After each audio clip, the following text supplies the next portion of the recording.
That's right. Welcome in. Welcome back, folks, to a realistic dream recruiting class finishing out 23 edition of the Always Irish Show. As always, you can find the program on YouTube. Do it. Subscribe if you haven't yet. Give the video a thumbs up. That helps us show up in the search algorithm. It's a big deal. Appreciate it if you do it. Twitter, search bar Always Irish or at Always Irish Inc. Audio only. Anywhere you want me, you can get me.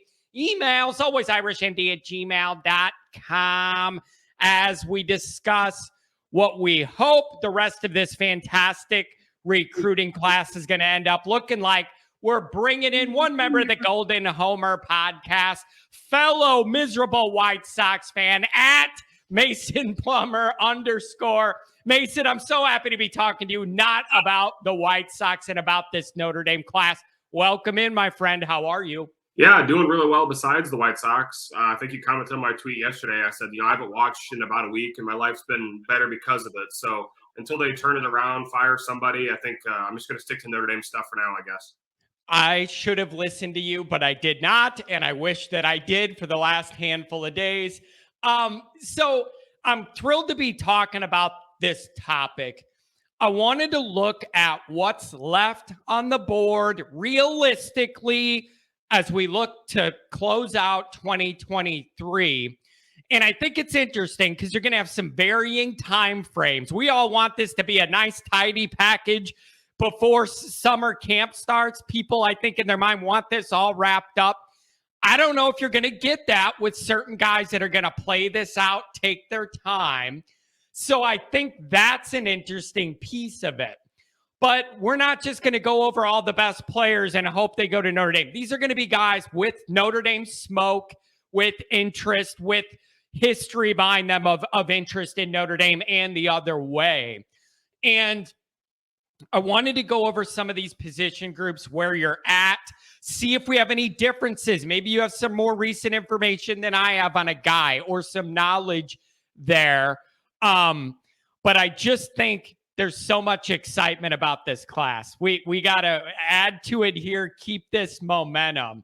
Here's my first question, very basic, and this always cracks me up. Whenever you look at like some of the established media that have ask a question or whatever, Notre Dame fans every cycle are obsessed with how many spaces do we have? How many scholarships do we have? How many guys? How are we going to make it fit? I see those questions every time, and my first thought is, it's not your problem. It's always going to work out. It's always worked out. Now with the way guys move around, it's always double going to work out. So it always cracks me up that historically that's something Notre Dame fans are always worried about. Are you targeting, I'm looking at 24, 25-ish with the ability to go up a few.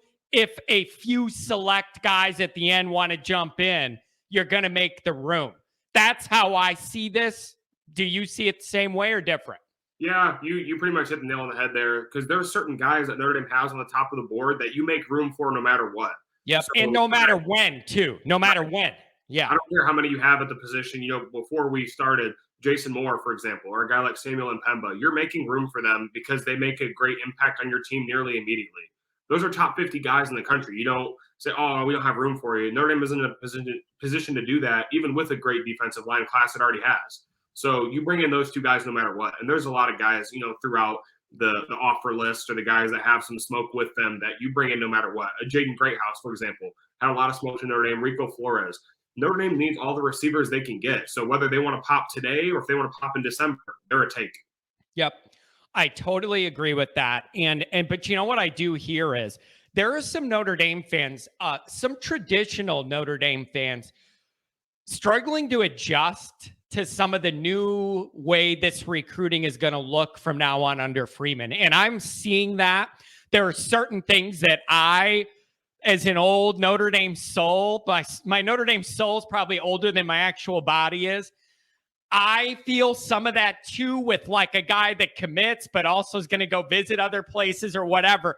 Some of that, we're just going to have to adjust. And the other part of that is, I've heard this.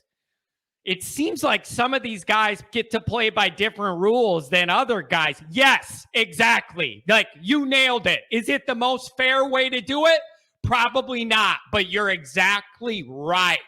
It's just like anything else in life. The better you are at what you're doing, the more leeway you're going to get.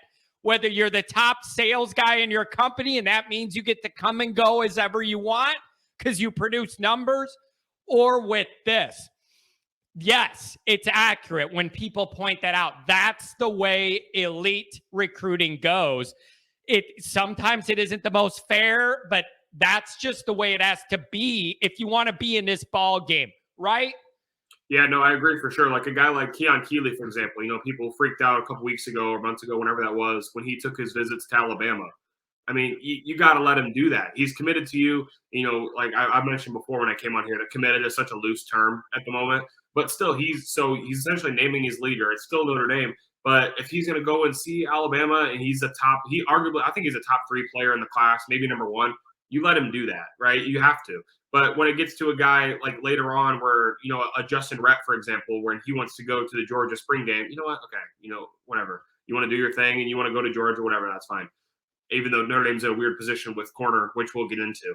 But yeah, certain guys definitely have their own little things that they're allowed to do. I don't necessarily like them taking advantage of it. You want a guy like Keeley to stick around and not be taking visits, but I think he's about done, got that all out of his system. But John, if you're a top 10 recruit in the country, aren't you going to go get wine and dine a little bit, have some fun?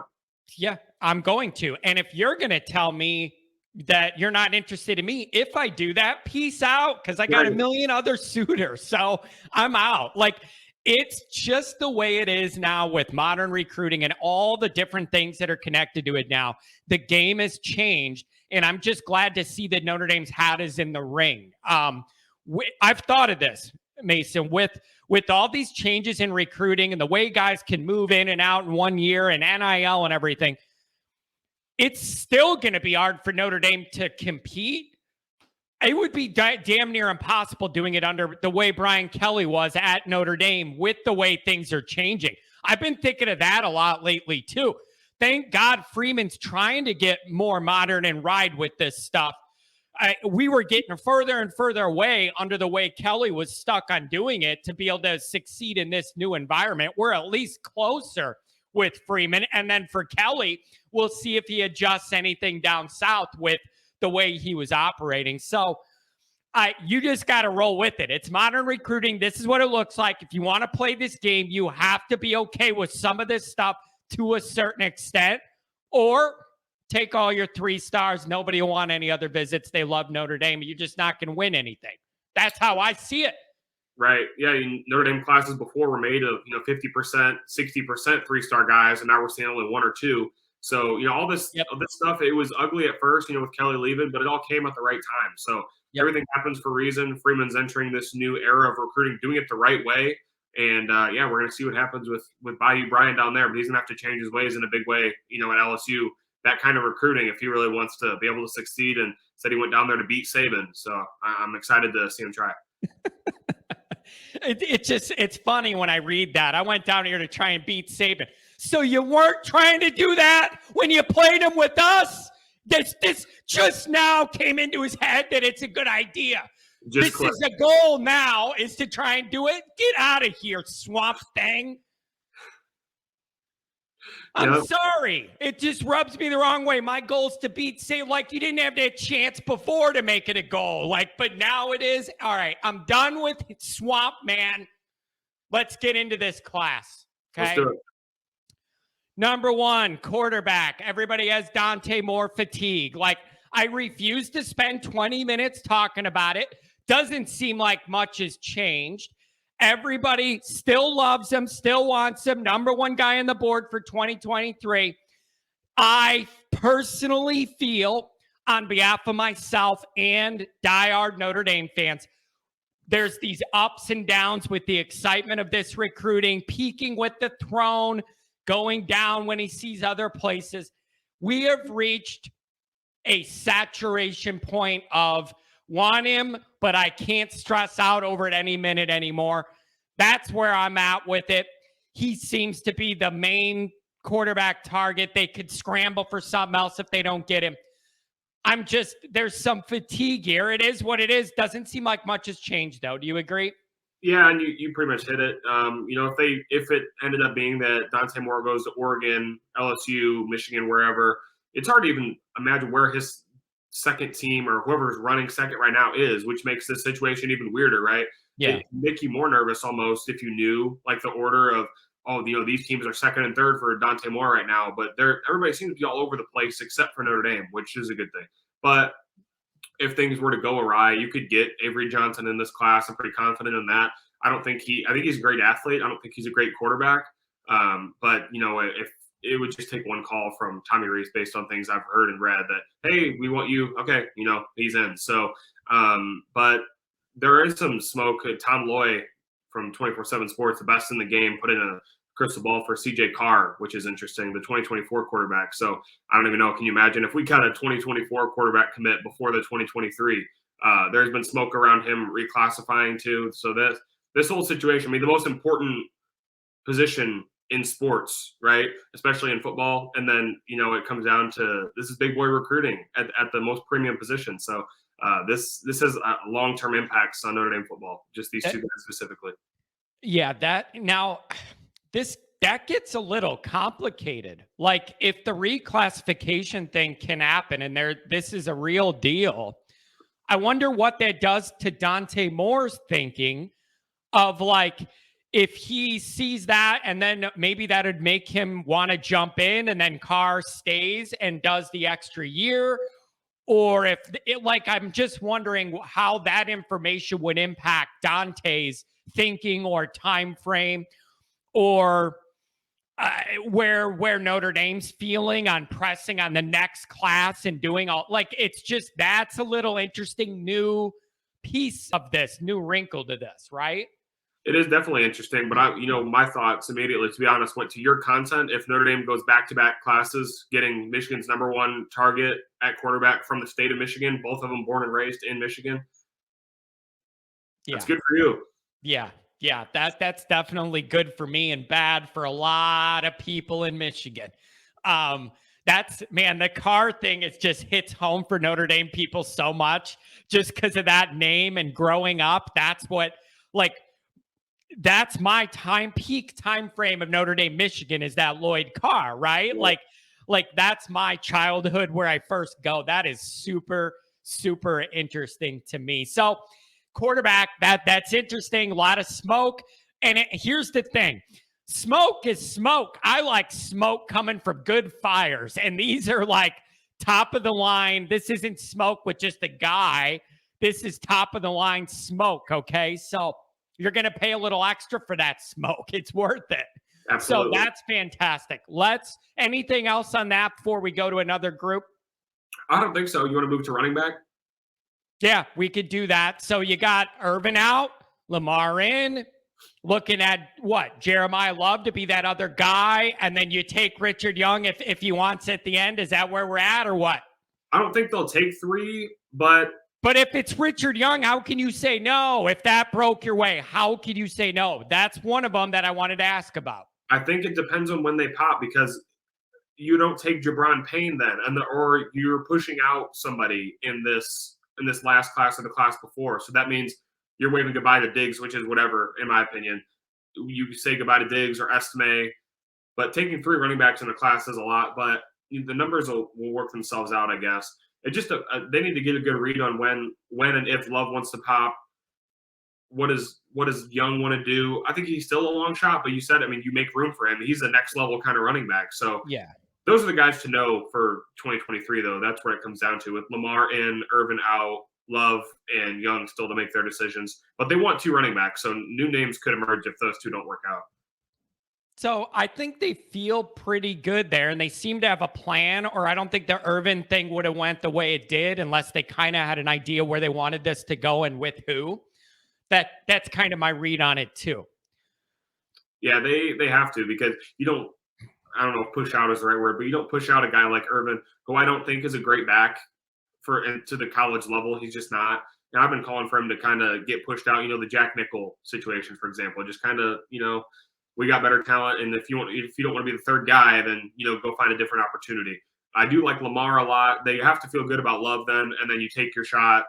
Take a big swing at Young and see what happens. Yep, that's exactly kind of what I was thinking as well.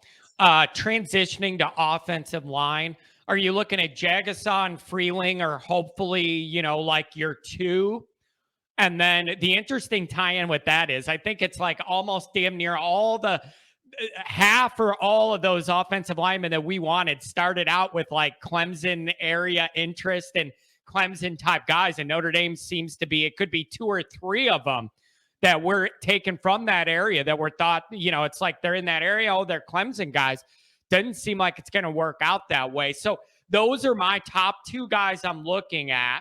And then if you don't do that, or it doesn't work out for you, then are you looking at Elijah Page? Ukunlola didn't have Notre Dame in the top 9. I think that was a name that was out there. Joe Otting, I've heard that name. I don't know. But I think these are, if it doesn't break your way for your top choices, then you have places to go.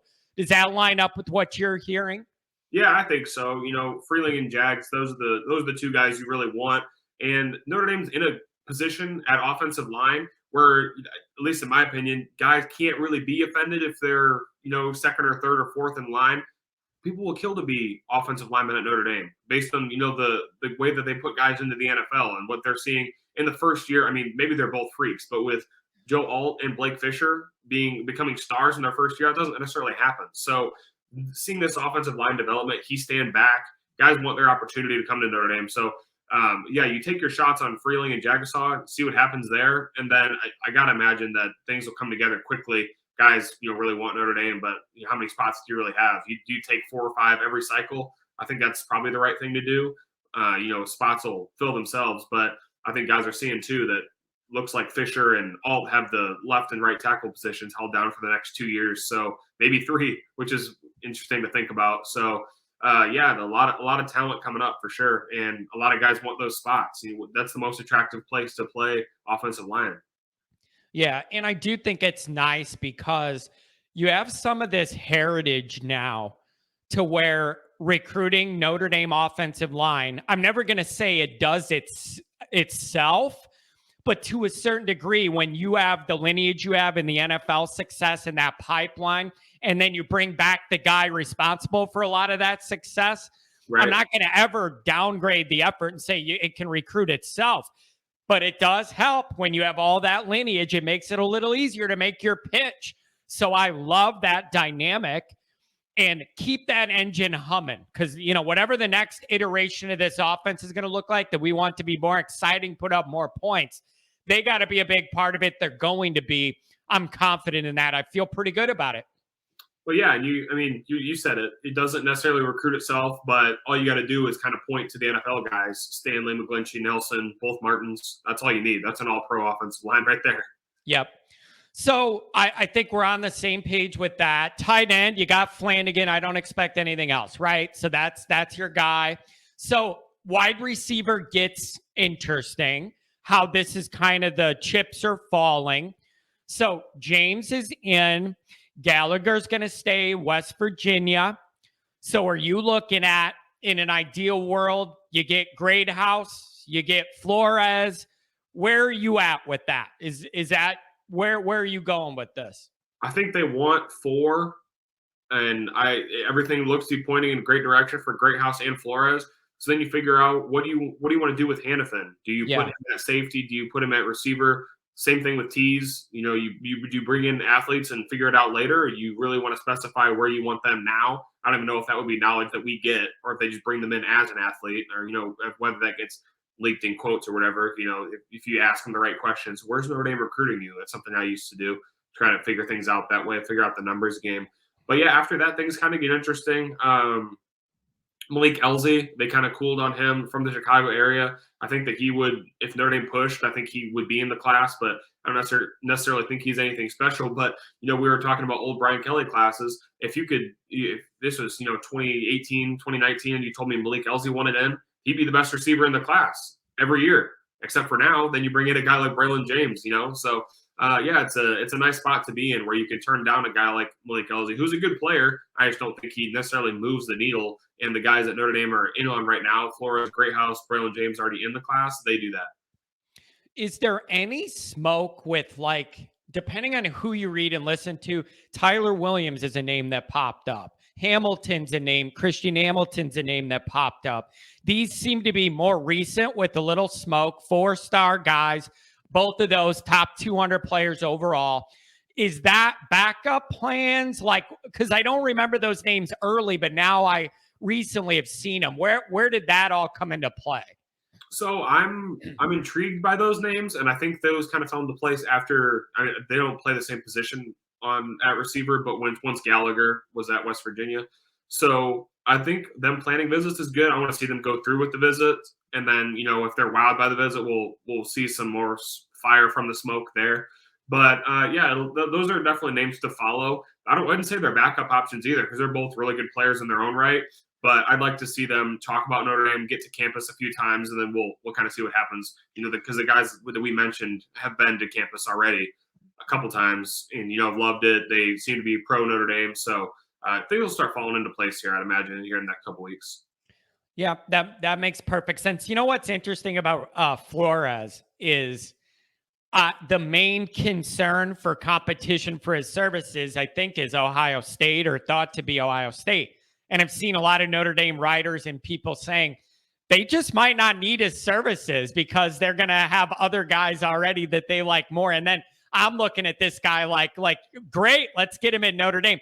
But it shows you where Ohio State's at this skill position, recruiting, and the level they're at and the consistency they're able to move these elite guys in and out. And that's where Notre Dame's trying to get. And you got to start somewhere. But I do think it's funny how they might not have room for the guy, and we're sitting here. I would love to get the guy, but it just shows you where they're at that level and where we're at right now. So I think that's interesting. So I think we hit everything on offense. Anything else on offense that's on your mind? Looking at my notes here, I don't think so. Defense is definitely interesting, though. That's where a lot of the commits are already, but they're looking to close down the class in a big way. So that's intriguing to me. Let's start with, I want to start with corners on defense. To me, if I'm looking at this recruiting class and I'm like, is there one area where I'm a little uncomfortable? Yeah, that's it. Yeah. So when I'm looking at corner, this is the group I'm most interested in. It's a huge position of need. So Christian Gray, Musket, think we're going to get, right? Yeah, definitely Musket. I was on some sort of show, or I think it was on a Twitter Spaces, and I was saying that Christian Gray should be the number one target right now, regardless, just because of after Dante Moore, I should say.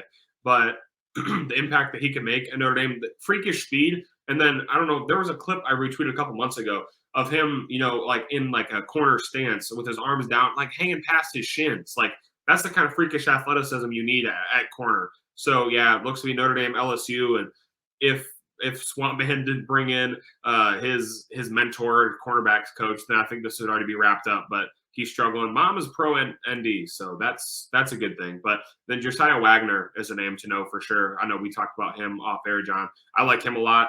That's gonna be a tough battle for sure. I think he's a stud. Those are the two names that I like a lot. I know you mentioned Micah Bell earlier.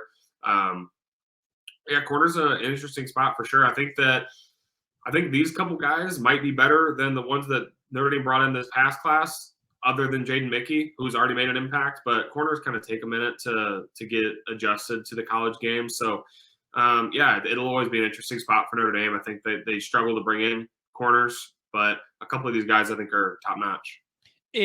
Are they still in pursuit or interested in Calvin Simpson Hunt, the Texas Tech commit, and Micah Tease? Or are those cooled off? Or are they backup plans? I don't want to, that sounds rude, but you know what I mean. Like, right. Where are we at on those guys?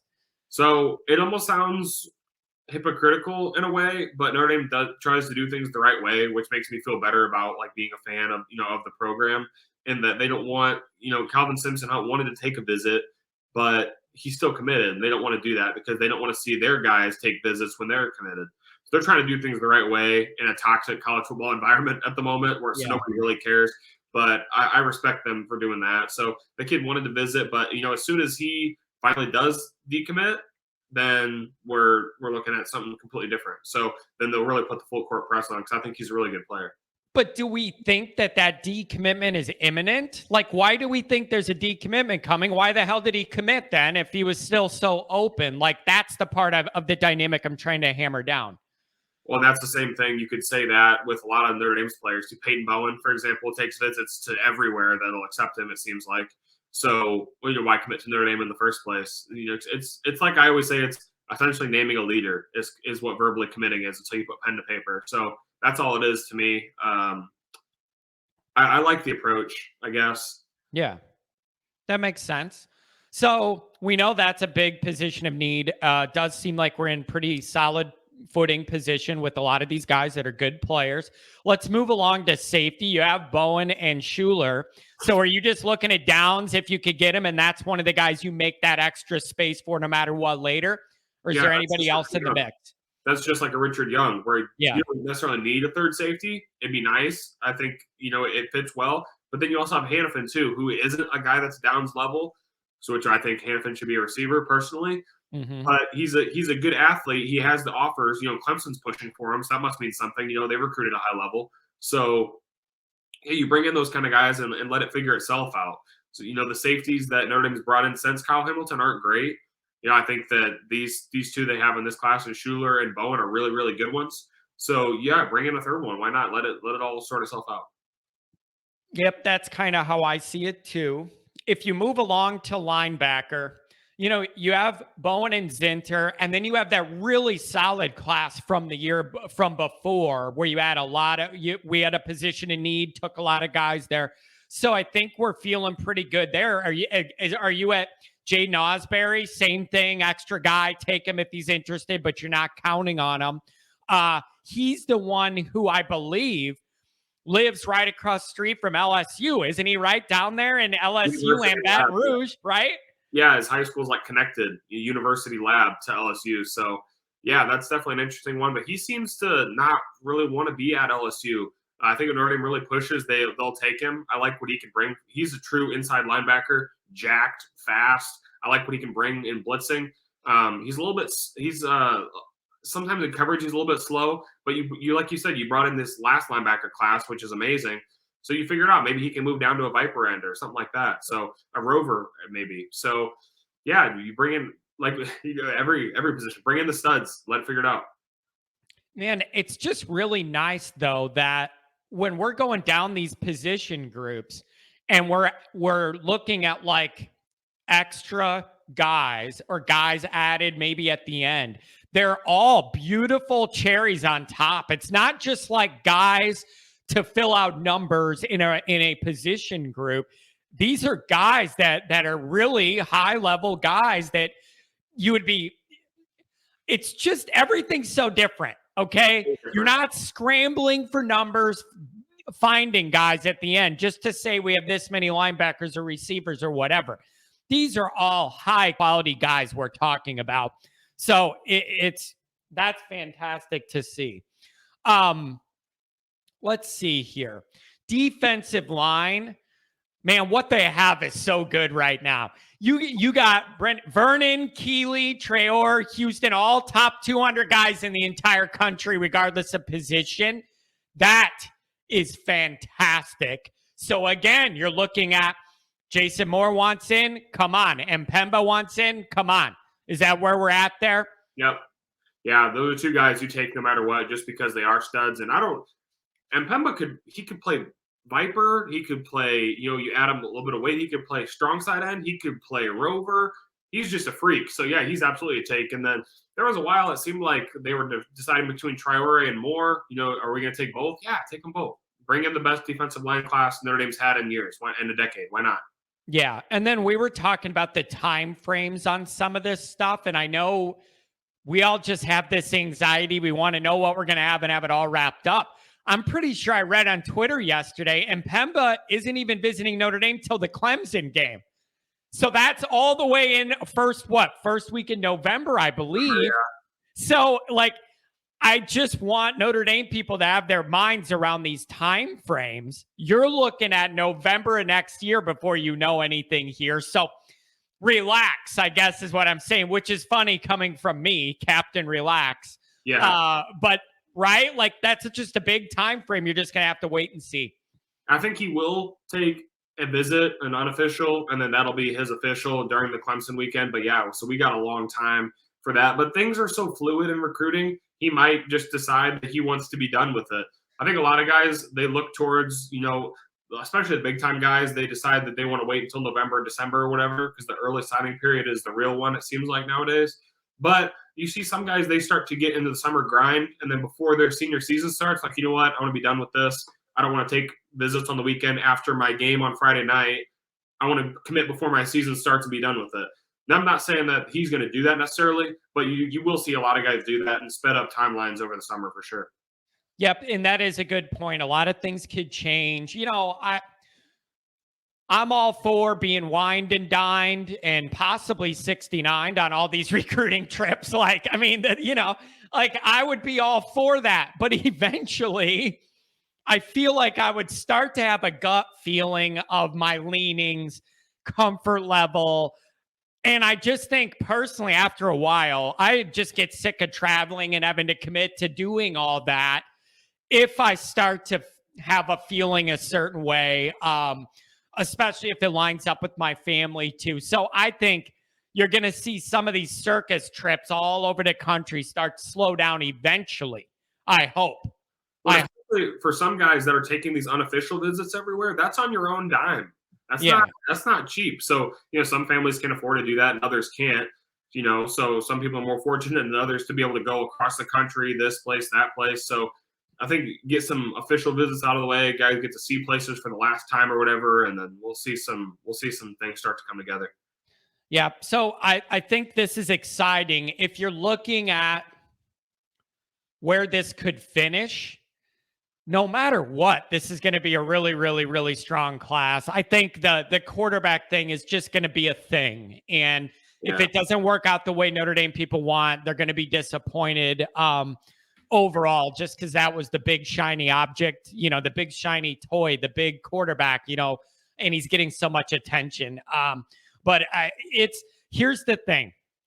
When you look back at a lot of the Brian Kelly classes, you're looking at a 55 to 60% over average blue chip rate, 4-star, 5-star guy. If this class we just discussed finishes at all anywhere close to what we just brought up as possibilities, realistic ones, and I think we were really fair about guys that are dream guys being making it known not to count on it, but add it in later as a big slam dunk, you would be looking at over an 80% blue chip rate, if not higher. That is perhaps my biggest takeaway of this entire discussion. Ultra important.